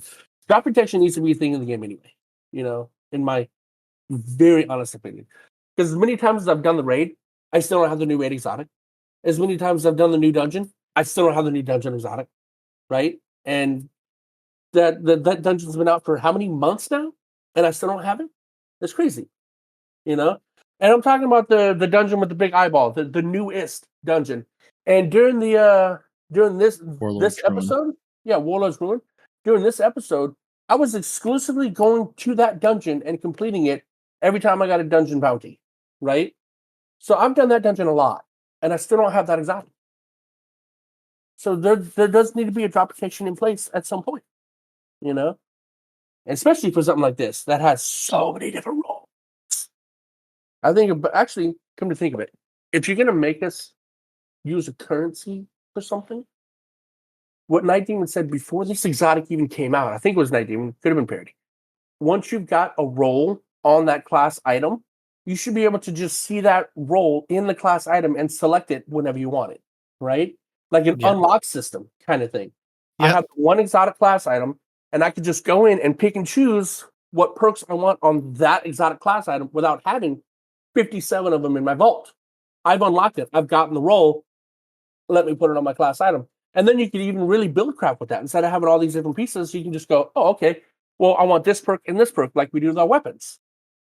Just let me do it on my class item. That would have been better. Would save a lot of spaces. You could do the same thing with the Ergo Sum instead of having to have, you still have to go get one, so the RNG chase is still there, but the RNG, I need to store all of these issue becomes a lot easier to handle. If I'm not trying to pour 50 rolls, if I can just say, I have this thing and it has, selectable perks on it because yes, I've gotten it. You're not making the grind to get it necessarily, easier or whatever, but you're getting the storage burden a lot less. Well, I mean, at that point, you'd only have to have, 3 Ergo Sums, one for each element, because you can't really swap the elements, right? The elements, I would assume, still have to be specific to the weapon.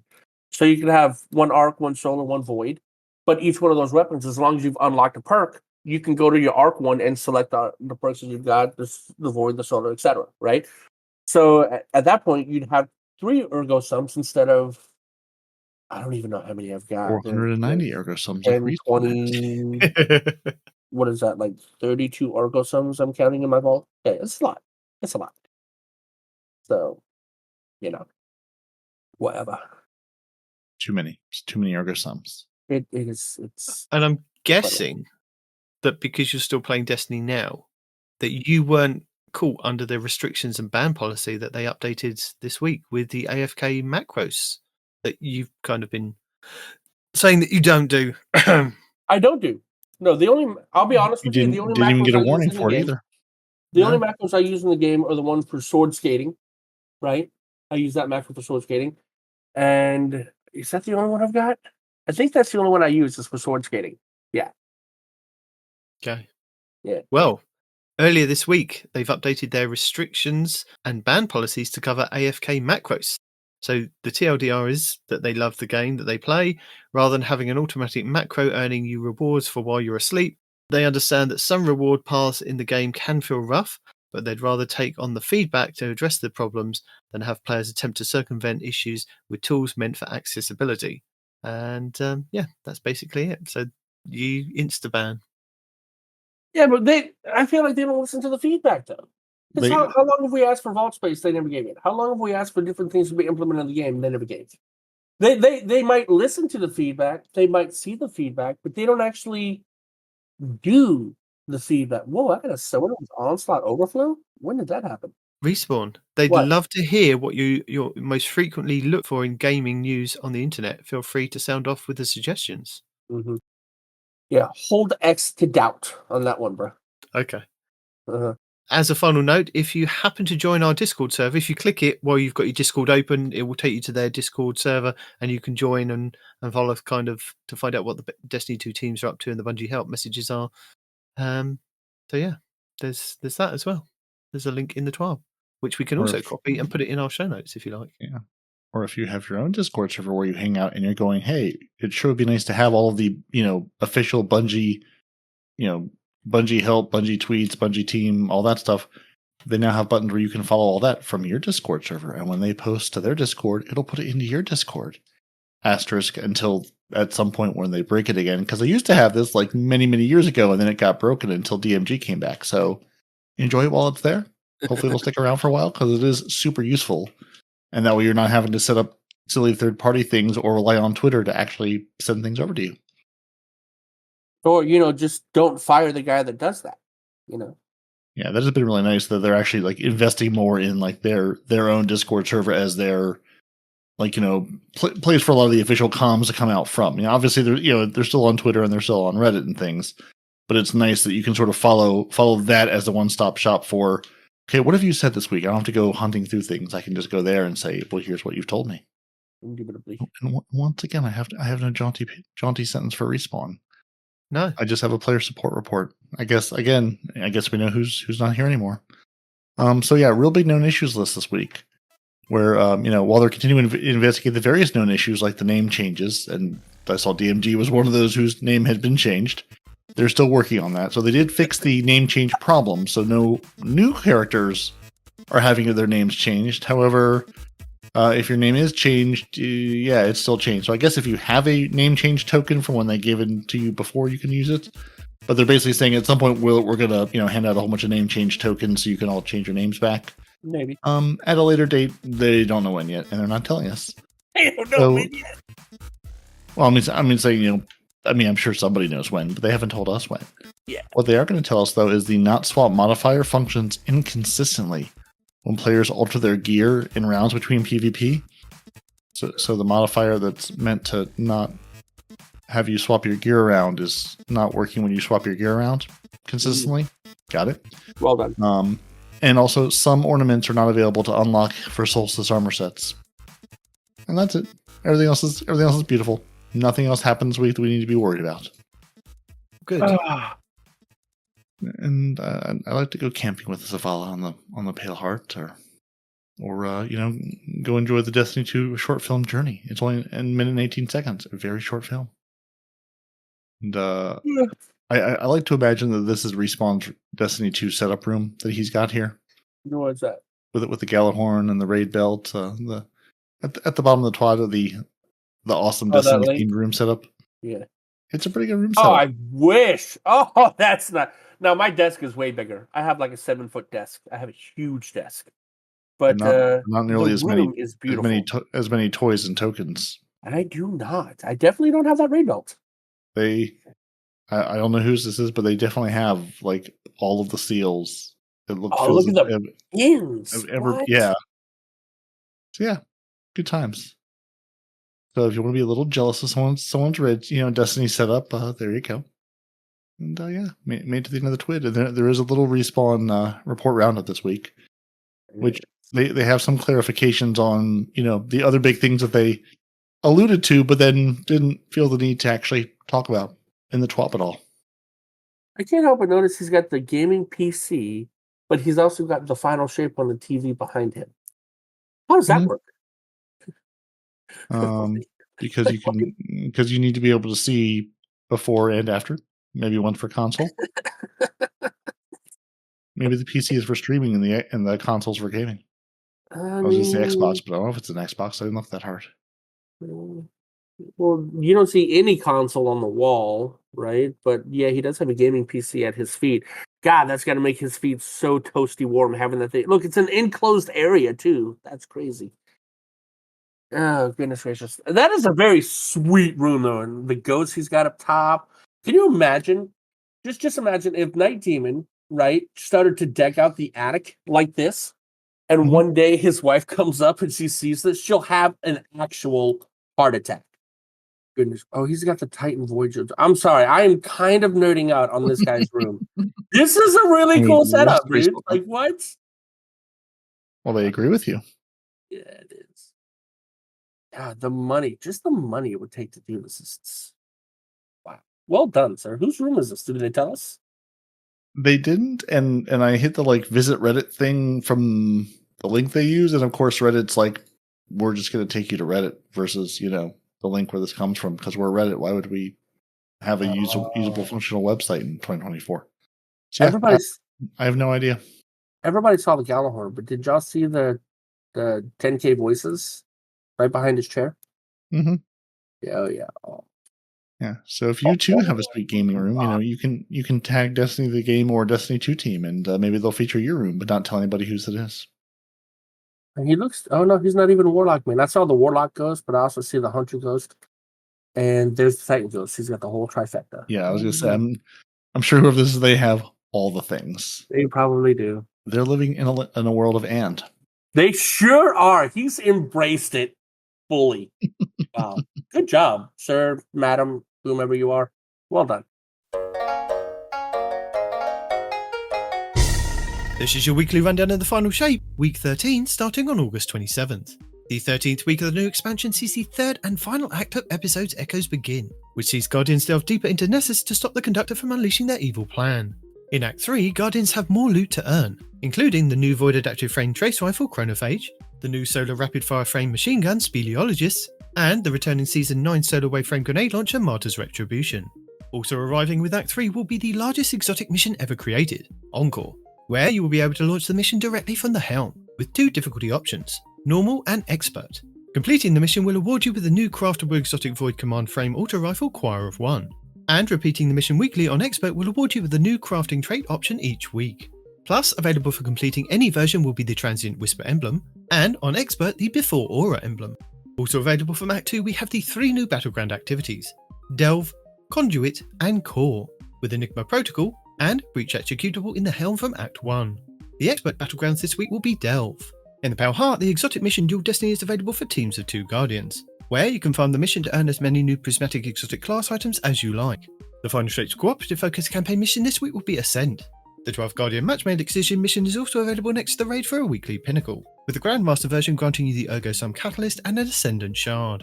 The featured Onslaught map this week will be Midtown, with the Field Razor Tormentor kicking off the boss rotation.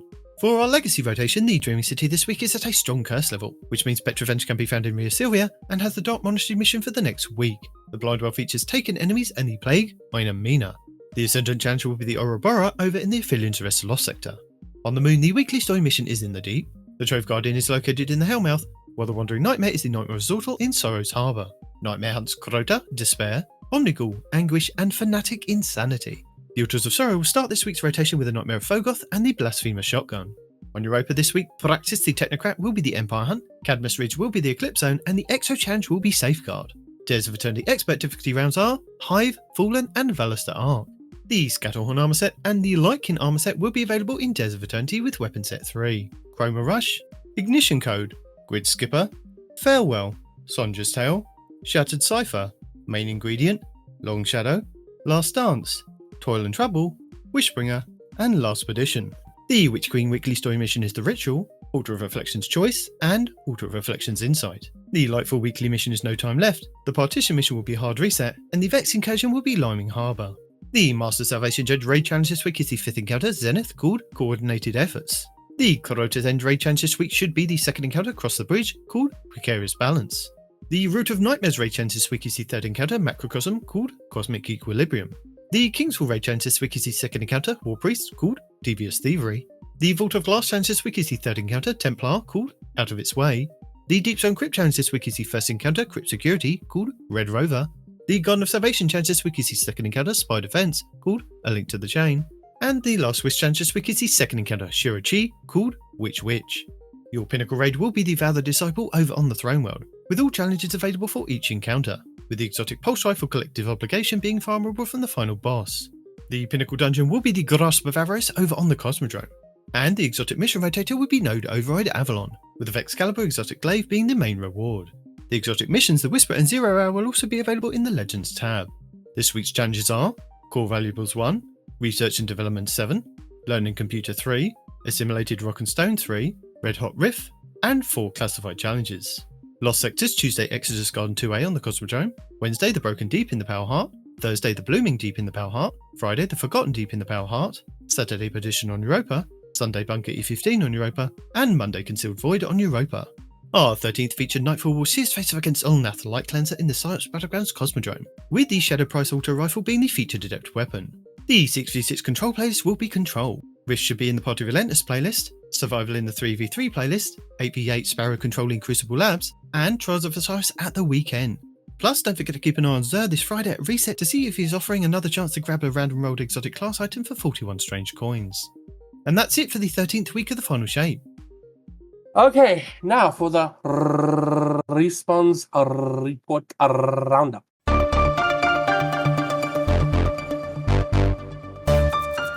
Alright, we have an update to Destiny 2 restriction. We already said that.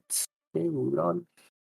From the Destiny 2 the game community on Reddit. Updated. Oh, damn it, it's the same link. I'm being played here.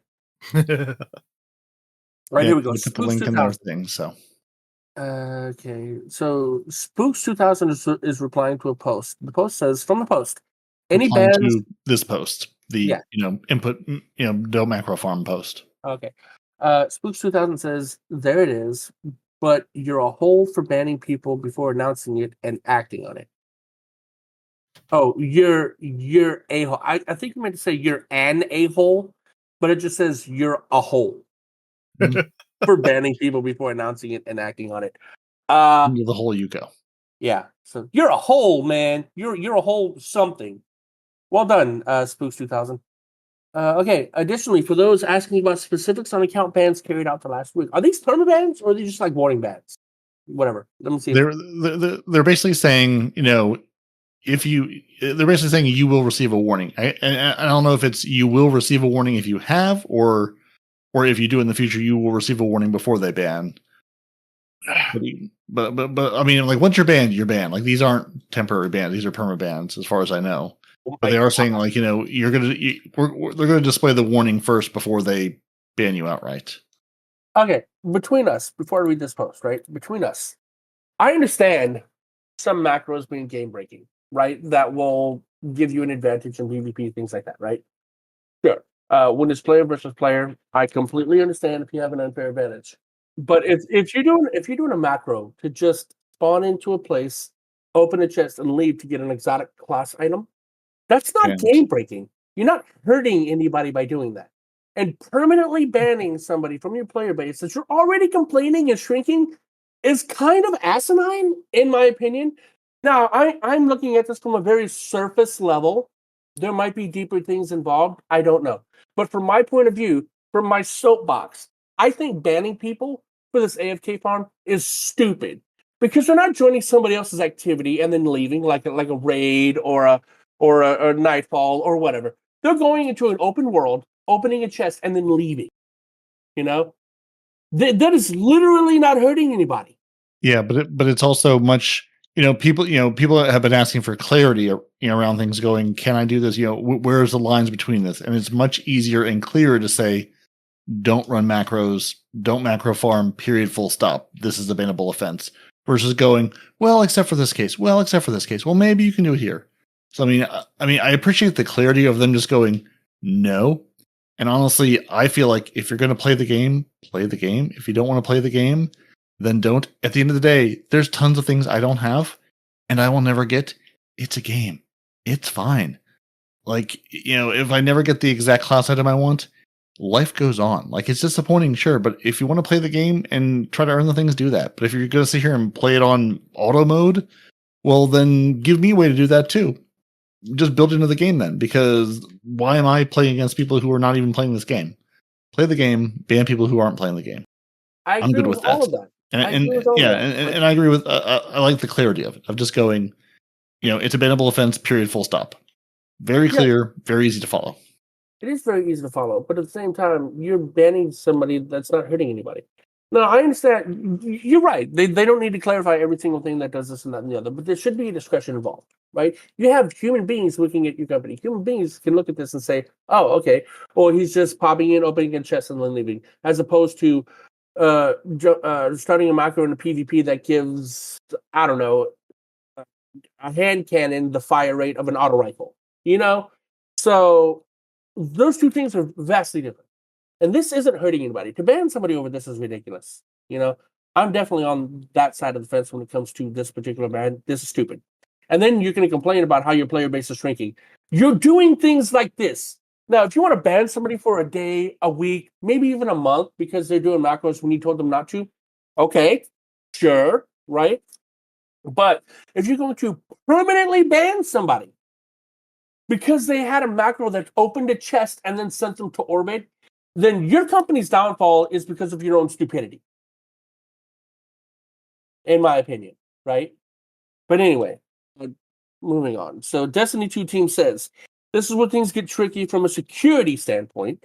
On the community side of life, we can't share the exact details on terms of service breaking actions, and we don't want to specifically teach bad actors what can be detected and give them goals on how to work around it. We double and triple checked with our security team on the actions that many are worried about. They were issued on Friday, and some infractions leading to action had taken place over the course of a few months. So I think this is what this guy was talking about. They were banning people before they were telling people why they were banning people. This might be the post, right? But they go on to clarify, I believe in this post, these bans were unrelated to the macro thing. It was just, Okay. they were for other terms of service. People are getting banned for other things that aren't this. They're not saying they're not banning people and then telling you you're going to ban you. We're going to say we're going to give you a warning for this particular thing. But if you break other terms of service things, those are bannable offenses. That does not change. Okay. And the people who are banned were doing other, terms of service things, which is why they're saying, no, we're not going to tell you exactly what, because then it tells you what you can't How to do. work around it. Gotcha. Yeah. All right. Sometimes restrictions bans don't happen the moment something is detected. Timing isn't always felt to be perfect and leads to quite a bit of fear, uncertainty, and doubt from innocent players. Ultimately, if you aren't looking to cheat or manipulate the game for purposes that break our rules, you're in the clear. In this case of using macros, we've issued the statement above, amended our policy, and will be issuing restrictions before bans take place for future infractions. For future infractions, I get. I just hope they hadn't started banning people before they told them this. I don't know if they did or didn't. I'm just hoping they did. Not for this, no. Okay. They're saying, yes, you were banned for doing a thing that was already bannable. They have not banned you for doing this thing before they changed the policy to make it a bannable offense. Fair enough. Destiny 2 team says, that is indeed the goal. We have some changes to Xur coming that we announced last week, and the team is continuing to look at opportunities for improvement. Know that it can be frustrating, but increased feedback data to show the problem helps out a lot rather than resorting to macros. So Dado says this is based, but now it's time to do something about why people opt for those paths in the first place. And I don't see eye to eye with Dado a lot, but I agree with this. Instead of 100%. Investigate why people have to resort to these kinds of things first. Destiny 2 team says, seeing some questions around checkpoint bots. We have no plans to issue restrictions or bans to checkpoint bots under these policy changes. Breathe easy. But they're macros, Destiny! Whatever. On that topic. But they're specifically saying for this usage, because again, to your point, they agree with you. This is not something that's harming anyone. This is something that's, basically offering a service to the community that everyone can take advantage of. So they're saying, this is specifically something that they're not going to go after because it's not harming anyone. Now, there's a ray of light. The last sentence in this post says, on that topic, hit us with feedback on what activities you most often use checkpoint bots for and why. Happy to pass that along. I'll make it easy for you. Every raid boss checkpoint, full stop. Full stop, right? Different raid bosses do different things. People farm different raid bosses for different things. Periodic, potentially every dungeon checkpoint, full stop, right? And I think we'll be square. If there's an in-game activity, and if it has a checkpoint, somebody somewhere wants that checkpoint. 100%. And I think one of the most ones, at least me and the people that I know use, is definitely Shirochi for weapon leveling. 100% best way to level your weapons, in my opinion, Shirochi. The enemies literally come after you, and you just sit there and you mow them down. It's great. And then you have the flag right there, right before you start Shirochi. So if you run out of heavy, you just get more heavy, special, whatever.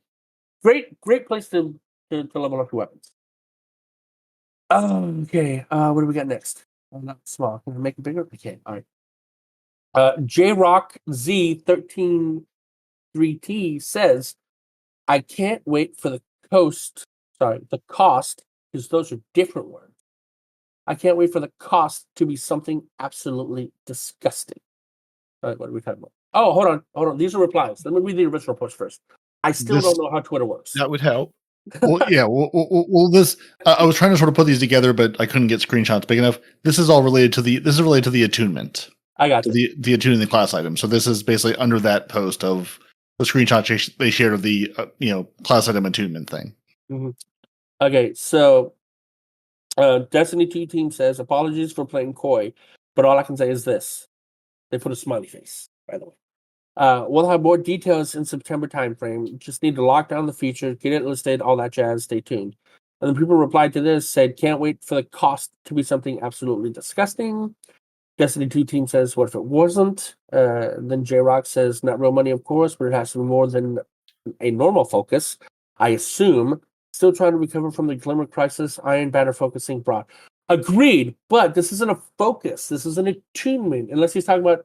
Wait, is this post about the class item or the exotic armors? Class item. Item. Okay. This is in direct response to that big screenshot they shared of the exotic class item. So that's one thing we have to point out is there's a difference between focusing and attunement. Focusing costs Glimmer. It costs the engrams. There's an actual cost when you focus a thing because you're making that thing right then and there on the spot. Yeah. Whereas attuning just increases your chance at getting a roll that you want. Two completely different things. Two completely different costs. I think J-Rock's 13.3T was a little bit confused, but whatever. Maybe I'm confused. Who freaking knows? I love this person's name. Nope, but it's spelled with a K-N. K-N-O-P-E. It's beautiful. I love it. Oh God, more posts. All right. First name Leslie. So they posted a screenshot of them just getting bow. Just like their entire screenshot is just bows, right? And it says, please stop. And Destiny says, seems to be the new Edge Transit, as one of our team members pointed out. Here, we hear the feedback. Thanks for sounding off. Honestly, no. We have Fallout Plays. Somebody has a Photoshop of Fallout Plays' head on somebody's body, just holding like 30 of these bows in his hands. So, yeah. It says, Dads of Destiny got 10 in a row last night. Just wanted the shotgun, and I keep getting these stupid bows. Destiny 2 team says, Fallout deserves this. Good guy, leave him alone. I like Fallout. And last and certainly not least, we have a Twitter link that tells me to visit. And it says, last minute issue we identified concerning Solstice armor ornaments. Unkindled options, meaning the non-glow ones, are not available to unlock on Warlocks. Additionally, these selections do not currently have text strings. We do plan to fix this in a future update. Well, considering how Tuesday this is going to be over, I'm wondering how they're going to retroactively address the Warlock issue. Low DLC. But that does appear to be it for the roundup. And I do believe that appears to be it for the show. I don't see anything else. Did anyone... I acknowledge YouTube as a thing, but I can't really say that I watched any YouTube that wasn't basically people sharing their opinions on keyboard macros, which, you have your own opinions, or you've seen the people you agree with or don't. And then everybody was playing things that weren't Destiny, so we don't care about that. I was going to say another thing I appreciate about Destiny is we don't have levels in Destiny, like traditional levels, right? Whereas the other game that I mentioned that I play, every time you want to level up one of your slots, your character's level gets reset to 0, and you have to grind those levels out again. That is awful, and I'm so glad Destiny doesn't have a system like that. But Nope. We did that in like year 6, and then we moved by it. yeah, I don't know what year it was. Well, I've got 2 videos that I can recommend this week from Cammy Cakes Gaming, and I think they're basically taken from his live streams, but he kind of does a quick explanation on them. And one of them is Slice Perk is easy wall hacks and invis for PvP hunters. It looks amazing. Just activating your class ability, getting a kill with Slice, and being able to kind of do wall hacks and go invisible in PvP. He's using the pulse rifle from the dungeon, the Relentless high impact frame, but he's got Slice and Zen Moment on there. And yeah, it just works really well for the Prismatic Hunter. It's just, and he goes over kind of the mods and the kind of the stylish executioner aspect and the arc aspect as well that he's using with this. And he's using the duality shotgun as his exotic. But yeah, it's a really cool video of, PvP skill, and I recommend maybe going and getting a Slice weapon, because I was looking at some of the weapons that I've got with Slice, and I thought that might work quite well, because I'm sure I've got like an auto rifle, or even got one of those new Aisha's Cares with Slice and headshot on there. I was thinking that would work in the same way, so I'll try that on my hunter in PvP. And so how's he getting the wall hacks though? With the stylish executioner. Oh, I see. And then he's got another video this week where he goes over the Kvostov is a tangle machine, and this is using it on the Strand subclass. And again, he goes over aspects and fragments and things like that. And it's just like he's basically spawn trapping people, getting a kill, getting a tangle, and then using that tangle again to spawn trap. So he shows you in Rumble, just like killing over and over and over and over again. And yeah. I thought that was quite interesting. And it's not just on that subclass too, right? I do the same thing on a prismatic subclass, right? Because all you really need to do is throw your melee, that string knife thing, kunai, and it debuffs them. And when you kill them when they have the debuff, they leave a tangle. You know? Yeah, no, it works phenomenal, and with all the prismatic builds that I use. That's good. But yeah, that's the only 2 videos that I can kind of recommend this week. I've just been grinding out the Solstice to get my armors for all 3 characters, and been busy with school holidays, unfortunately. So, but hopefully next week we'll have there'll be some more Destiny content that isn't kind of moaning about macros and playing other games. Hopefully, maybe we should start just putting out content of our own and then just recommending it. I agree, but I don't have access to our YouTube. We'll moan about something different instead. Yeah. I might not be here next week, guys, because I think my wife's going to kill me. So does that mean the next week and every week thereafter, because you'll be dead? Well, who do voodoo, she do voodoo, right? So she might resurrect me at some point.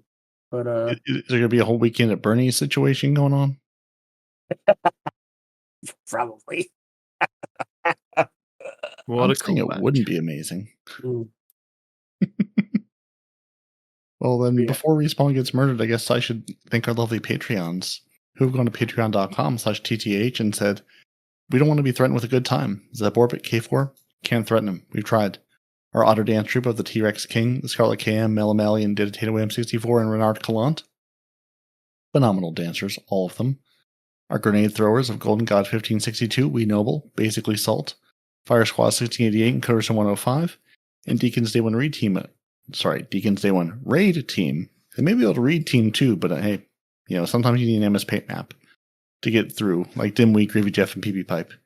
Thank you to all of our lovely patrons, and thank you for joining us. Your Titans are Peroty and Nitedemon, your Hunters, no one responds in real life. You can find this show everywhere you get your podcasts. You can email the show at twotitansandahunter@hotmail.com. You should go to YouTube each and every week to find all of these episodes, weekly update videos, live streams, and basically Everything you need to know about Destiny all in one convenient place. TwoTitansAndAHunter.com give you your show notes and links to add the show to anywhere you want to listen to it. And yeah. Sometimes we have live streams, twitch.tv/NoOneResponds-in-real-life. Except when Noble really wants him to, then he says no, you don't get to have one. You've been bad, and now you have to listen to the show when it comes out like everybody else. And sometimes Nitedemon streams twitch.tv/TwoTitansAndAHunter, but sometimes he doesn't. So, you should go there and hit the little bells and buttons, and then you'll know when things go live. And we'll go live each and every week, and you can listen to it in lovely podcast form whenever you feel like it. And yeah, until next week, gents, tell the people goodbye, or Respawn we may never see again. Deuces. Two